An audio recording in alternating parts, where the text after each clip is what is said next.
జార్ఖండ్లోని సరంద అటవీ ప్రాంతంలో భారీ ఎన్కౌంటర్ జరిగింది. భద్రతా బలగాలు మావోయిస్టుల మధ్య కాల్పులు జరిగాయి. ఈ కాల్పుల్లో 10 మంది మావోయిస్టులు మృతి చెందారు. కిరభూమ్ పిఎస్ పరిధిలో సెర్చ్ ఆపరేషన్ చేస్తుండగా కాల్పులు జరిగాయి.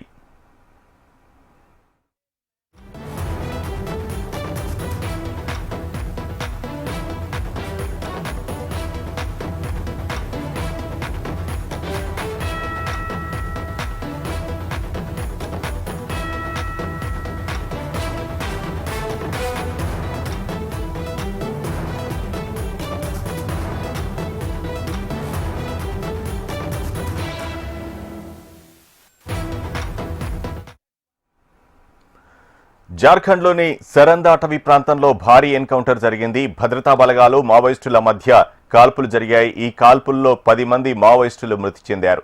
కిరభూమ్ పిఎస్ పరిధిలో సెర్చ్ ఆపరేషన్ చేస్తుండగా కాల్పులు జరిగాయి.